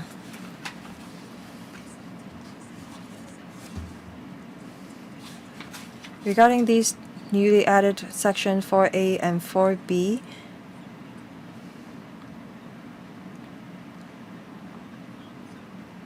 they've been explained by the administration in their PowerPoint presentation.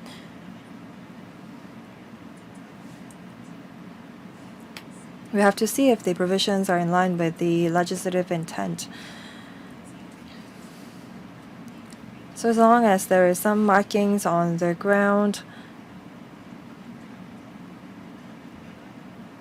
fences or structures formed at the designated boarding locations, then no one can smoke there, regardless of if there is anyone queuing.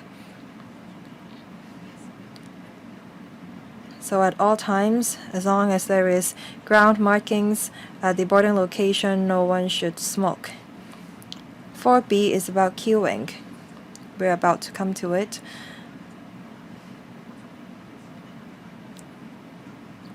Because not all boarding locations come with ground markings,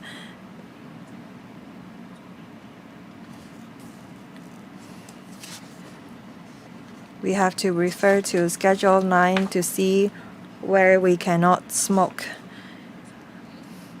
regardless of whether there is any ground markings.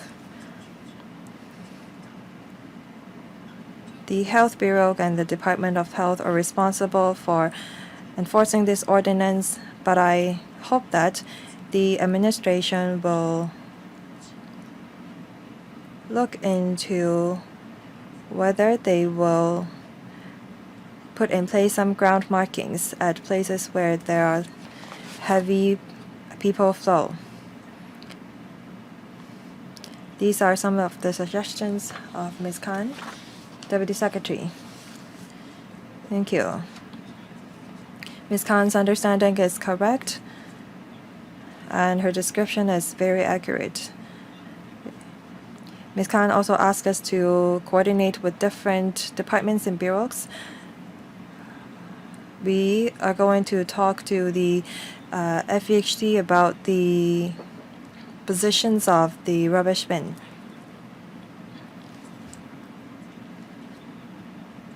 We may have to adjust the locations of rubbish bins because in the future, boarding locations will be no smoking area, and as there is often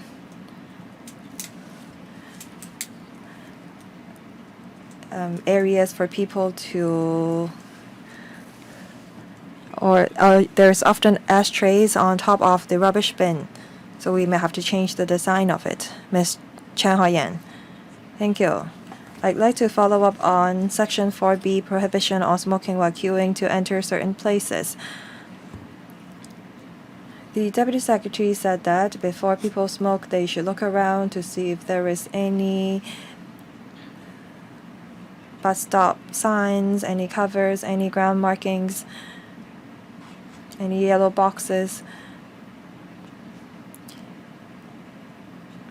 Outside the central MTR station, there are many bus stops with yellow boxes marked on the ground.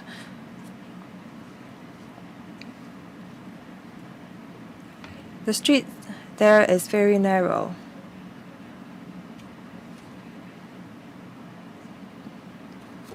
Will people be allowed to smoke while they stand outside of the yellow boxes if they're not queuing for the bus?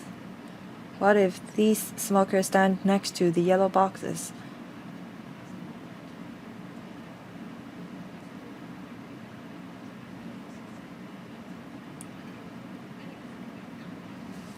In Schedule 9, you don't include restaurant. They're mostly swimming pool, hospital. Outside the World Center and outside Central MTR Station, the street is very narrow. Will people be able to smoke or be allowed to smoke if they stand outside the yellow boxes?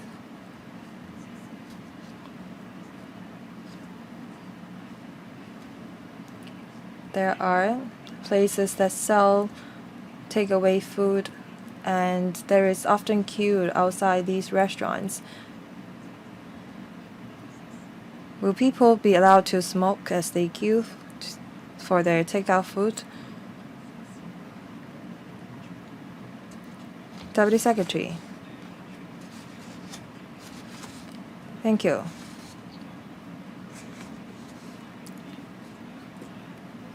People queue all the time in Hong Kong. Many of them queue for coffees, for bakeries. We just like to take a more incremental approach. We like to start from public transport carriers first, because in our previous public consultations, many people complained about smokers who smoke while queuing for buses or public transport.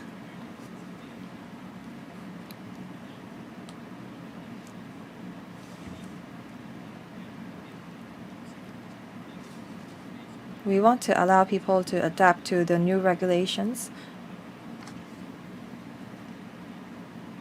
That's why we want to focus on places where vulnerable groups gather and public transport boarding locations. When we have changed the culture, I believe that people would develop this habit of not smoking as they queue.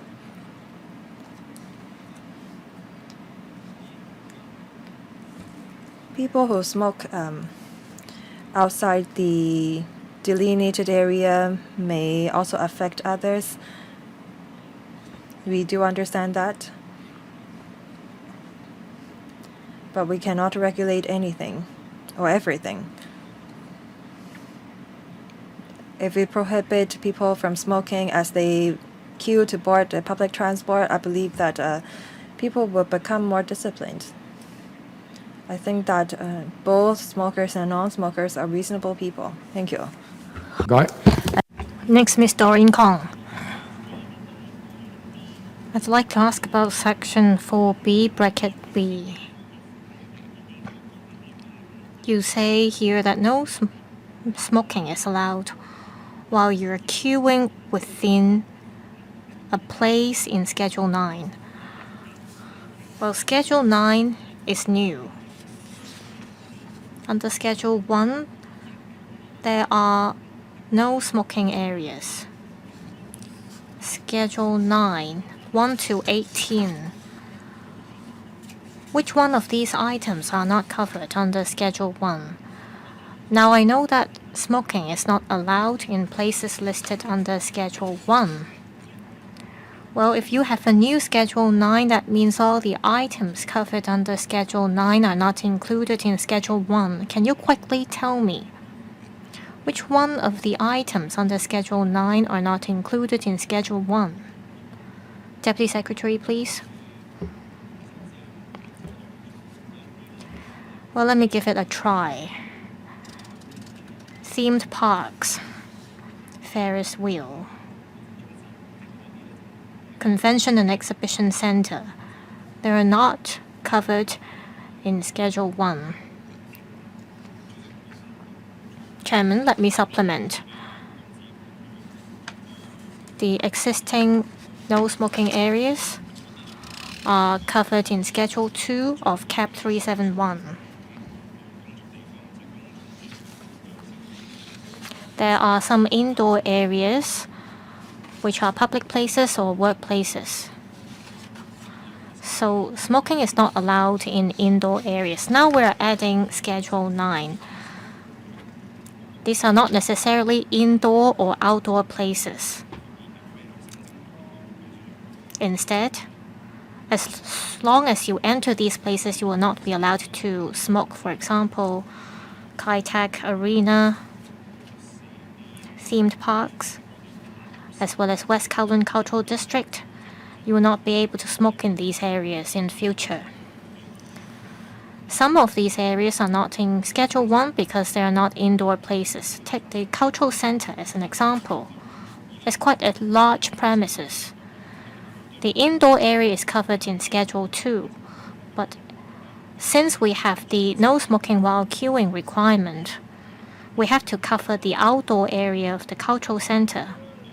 Say there are some booths outside cultural center. They will fall under the outdoor area of the cultural center. Currently, you can smoke there.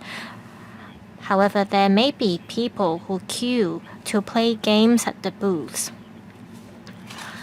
And we want to cover those areas because smoking is not allowed while queuing. That's why we propose the amendments here. Ms. Doreen Kong. Well, that means you are extending the no smoking areas. Also, I have a question. Section 4B, bracket B, you say no person may do a smoking act while queuing within such a place in Schedule 9. That means they will not be allowed to smoke while they wait to go to the toilet or wait to go inside a smoking room. Is that right? Well, it doesn't matter what you're waiting for. As long as you are queuing, you will not be allowed to smoke according to Ms. Kong. Say, for example, people who wait to go into the toilet of the cultural center, they'll fall under Section 4B, bracket B. But for bracket A, you're not allowed to smoke while you are waiting to enter a place. But does that mean we are extending the no smoking areas? Not necessarily. No smoking area means you are not allowed to smoke no matter what you're doing in the no smoking area. But for Section 4B, you're only not allowed to smoke while you are queuing. Say, for example, outside the cultural center, you are waiting to go to the toilet, and if it is not a no smoking area, then you'll be allowed to smoke. Let's move on to page 71. I think we can finish this division. These are just technical amendments. Administration. Page 71. We're amending the penalty level. As mentioned when we discussed the policy matters, we'll have no smoking while queuing as well as the 3-meter rule. And people who violate the rules, they will have to pay a fine. And we propose a $3,000 fixed penalty. We'll come to this part later about penalty. And these will be summary offenses upon conviction. And we're raising the fine from level 2 to level 3 and from level 3 to level 4. That's $10,000. This is a technical amendment. And bracket 5, A and B, these are technical amendments. And bracket 6, we want to make it clear that if someone wants to use the statutory defense, then he'll only have to shoulder the evidential burden for proof. Schedule 2, on page 72, there are some technical amendments. In order to implement section 3, bracket 1, triple A, that is the 3-meter rule, which cover entertainment center, game centers, hospitals, and school premises. Well, the other premises already have a definition.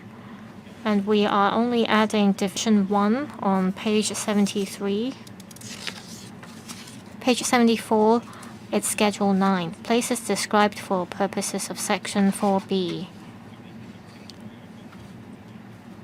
We are providing a list of places here. People in future, when they queue to enter these places, they will not be allowed to smoke. The list covers cinemas, public swimming pools, themed parks, and so on. Yes, Ms. Doreen Kong. If I accompany someone to wait in the line, will I be considered as waiting in the line as well? Well, I often accompany others to wait in the line. Will I be considered as waiting in the line as well? Deputy Secretary. Well, if you're accompanying someone to wait in the line, then I guess you're queuing as well because you will move along the line. Also, I have a question about Schedule 9. Item 11. It says Kai-Tak Arena. So you're covering Kai-Tak Arena and Kai-Tak Youth Sports Ground here, but not the Kai-Tak Stadium. Is this correct?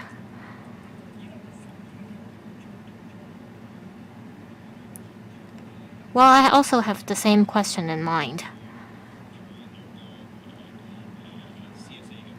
Well, we will move a CSA. As mentioned, we will amend the definition of stadium. Apart from the Kai-Tak Stadium, we will also include the Kai-Tak Youth Sports Ground. So the member is correct. 10 already covers the stadium, and for item 11, we should cover Kai-Tak Arena as well. Well, item 17, the Hong Kong Observation Wheel. Does that include the Vitality Park in AIA? Well, the site is usually used as a playground. Well, our thought is only to cover the observation wheel, because the area nearby, they are used for different activities. Chairman, I just want to clarify, apart from the Vitality Park, there's a huge area. Well, I can't do a land search. Can you tell us what that site covers, apart from the observation wheel? Deputy Secretary.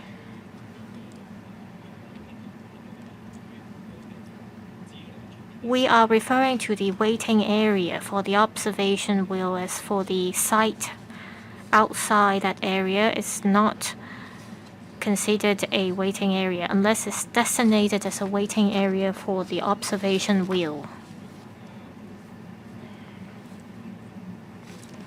Well, if there are no further questions, I guess we will wrap up this division here. Well, I think there are no other business for this meeting. Thank you. See you in the next meeting. Thank you.